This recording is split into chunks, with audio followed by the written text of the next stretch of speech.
Hi friends, if you are anything like me, then maybe you just found out that you're pregnant, and if you did, congratulations. Also, if you're anything like me, you might be really congested and out of breath. So as I'm talking during this video, please bear with me. But I thought that I would make this video because I am 5 weeks, 3 days as of today. Thank you, Lord. But I'm an esthetician and I've started going on this deep dive of pregnancy skincare, pregnancy cosmetics, and surprisingly, there's not a lot out there. There, of course, is the recommended ingredients to stay away from per like the Dermatologist Association, which of course I am using, following, yes. But as a consumer, there's not a lot out there on what works, what doesn't, what we should use, what we shouldn't. So I decided to make a little video of what I've been using that's been working really well for me. Of course, everyone's skin is different, so please, please, please, if you have a specific skin condition or skin concern or just experience in your pregnancy thus far, like please refer to your OB, please refer to your primary care physician. Here's the out of breathness kicking in. But yeah, I thought I would make a little video of what I've been liking, why I've been liking it, what I've been staying away from, and also just combating some myths of just skincare in general. I'm very passionate about the fact that more expensive does not mean better. So if you are a budget girly, I'm here for you. Let's get into it. So my morning skincare routine. All I do is cleanse. A little bit about me as well is I do have an oily skin type. So I have pores that are all over my face, and I do experience some excess oiliness, some acne, congestion on the regular. Pregnancy has kind of ramped it up a little bit, but I'll tell you how I'm treating that in just a second. But in terms of my skin, I do just rinse in the morning. That works really well for me. I do live in a drier climate, so I don't need to overly cleanse my skin. Otherwise, I just fall into the dehydrated bucket, which is not fun to be in. So just a cleanse. Then I go in with the Rhode Glazing Milk. I really like this just because it's skin barrier health. That's all it is. Haley did really good with that. She doesn't overcomplicate it with a bunch of actives that not everyone needs. Everyone does need a healthy skin barrier, and I do feel like this helps mine stay well hydrated. The Laneige Glazing Skin Milk is also really similar, or cream skin toner from Laneige is really similar to this, just as good. You can get a bigger size for quite a value at Sephora or online. So if you're not into this, the Laneige Cream Skin Milk is also really good. And then I also use the Rhode Barrier Butter. I hadn't been using this one. I honestly just picked it up when I picked this up. I don't really hop on skincare trends a whole lot, but because this one is so skin barrier focused, I was like, let's give it a try. It's September right now. It's gonna start to get cold. My skin is gonna start to get compromised. And of course the pregnancy hormones do not help. So I did pick this up. I've been really liking it. I'm just afraid that it's $30, I believe, for this side, $30-$35. And I do feel like I've made a dent in it in the last 2 weeks that I've had it. So I don't know for the value if this is worth it for me. If you have no problem spending more on skincare, this might be really great for you. But I do think that it's an elevated CeraVe or Cetaphil, anything that is ceramide based and is going to help restore the skin barrier. It's basically the same as this, although this does feel really nice going on. So the formula is a little different, the way it absorbs a little different, but for the value, you don't need to get this. You can get anything skin barrier focused without any active ingredients. So like without vitamin C, without salicylic acid or a BHA, just straightforward moisturizer. That's basically what this is. You can do that at the drugstore as well. I've also been doing a mineral-based sunscreen. You do want to do mineral-based. There is some research out there that suggests using a non-mineral based can create issues for baby. Look into that research yourself, of course, but it's just recommended that you use mineral based.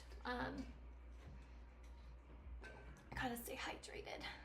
But I've been really liking the Shiseido one. Again, you don't have to go this fancy. You can get anything from the drugstore. It's gonna work just the same. The formulas might just be a little different with how it lays on the skin and absorbs. Okay, that is a mouthful.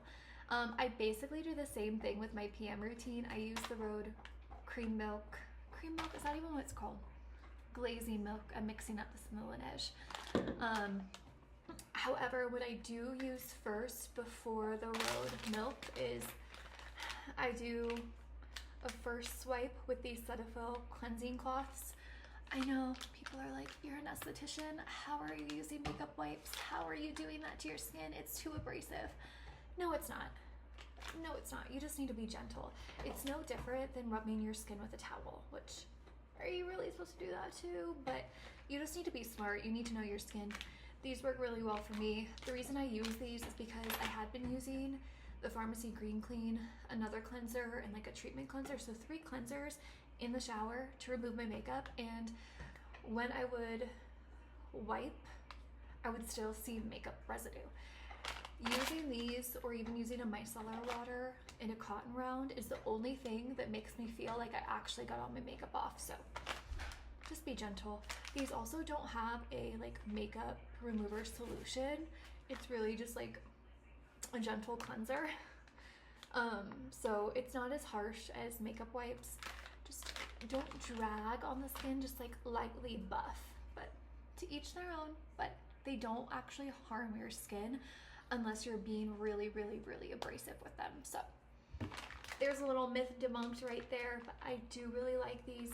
I do feel like I actually get all the makeup off, so 10 out of 10. Then I use a Cetaphil cleanser, just a gentle cleanser. I was using a benzoyl peroxide cleanser pre-pregnancy because I am prone to acne and congestion. I did withhold from continuing that in pregnancy. The only known like acne ingredient you should stay away from is salicylic acid or like a BHA. Anything marketed with the BHA, just stay away. It rhymes, it's cute. Remember that when you're in a skincare store or the skincare department, but that's really the ingredient that's highlighted in like all of the medical journals with staying away from. There's actual research behind it. Just stay away. It's not worth it. Benzoyl peroxide is okay per se, like as like a treatment cleanser a few times a week. I wouldn't use it every day. Of course, refer back to your medical provider, but I would say unless you have like severe acne or like cystic acne, probably just skip it. What you could use instead is an azelaic acid. Azelaic acid. I have this one from Shawnee Darden that I'm trying out.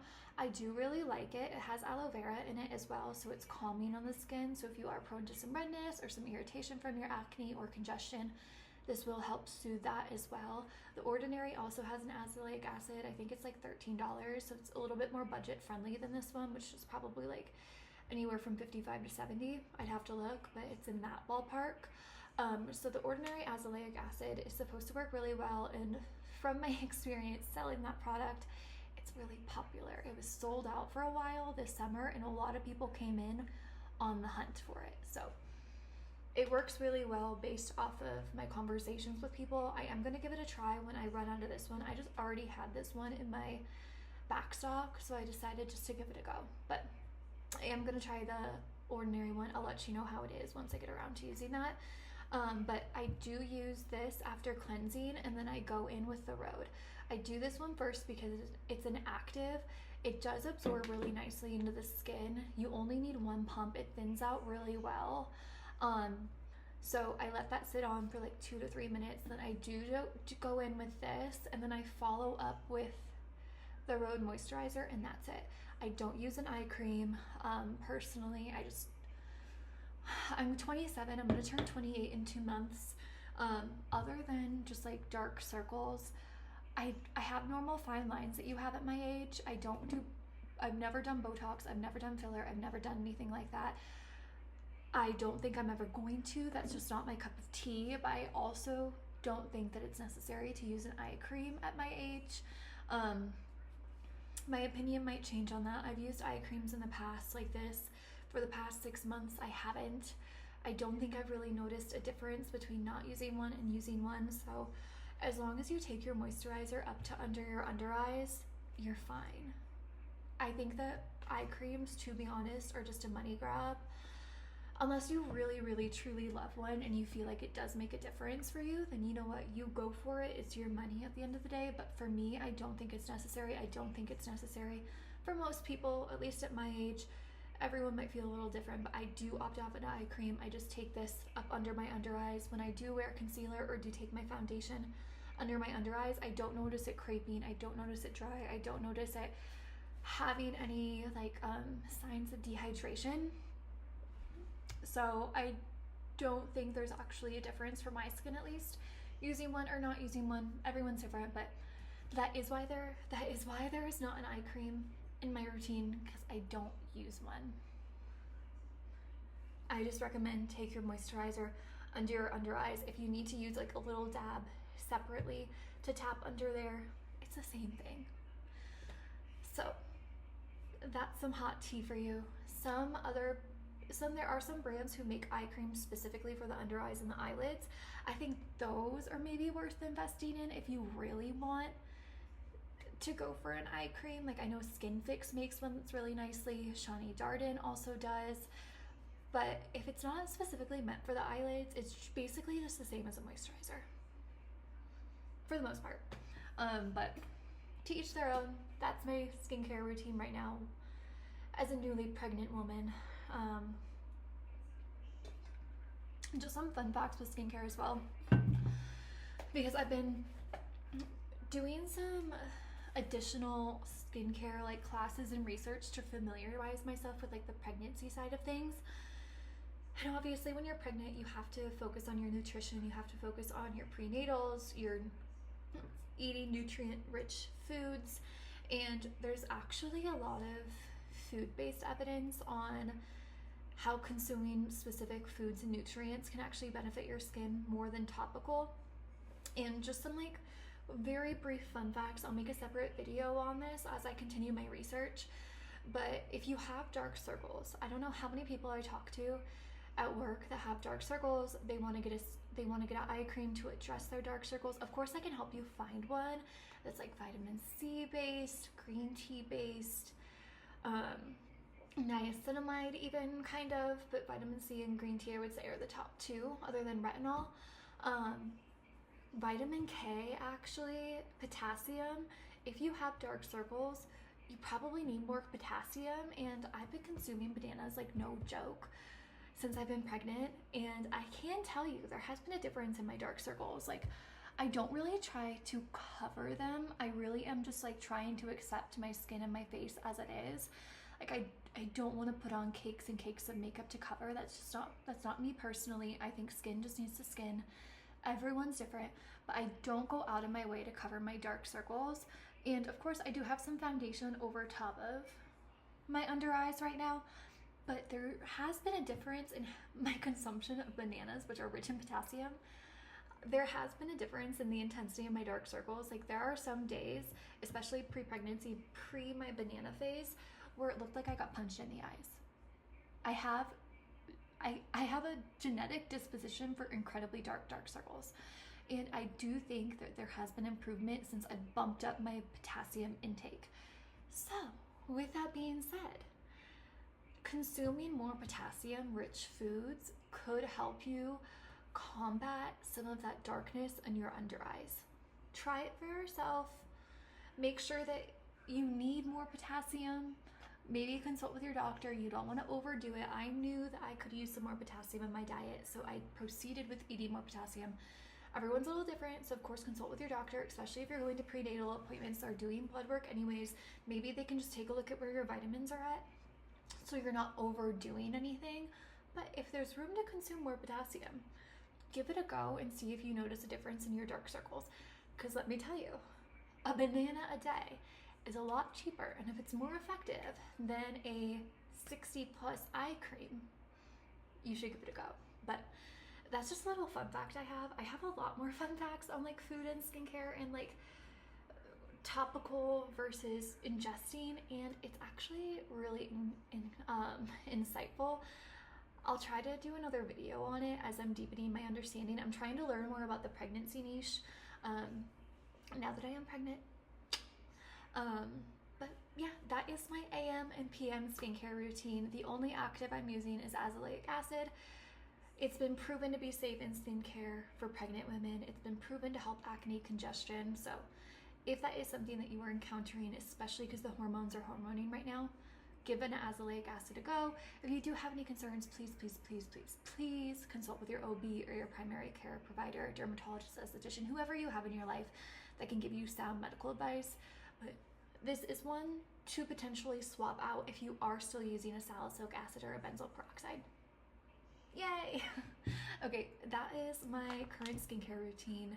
I guess I'm also using the Burt's Bees belly butter. I do feel like I'm kind of showing already, so I've already started using it just to combat that early stretching, but that's it. Hopefully that was helpful. Hopefully that was interesting. Hopefully you learned something. I just dropped my sunscreen, but that's all I got. Happy pregnancy. Follow along with me so we can grow together, learn together, and quite literally grow together. Yeah. Okay. All right, toodles.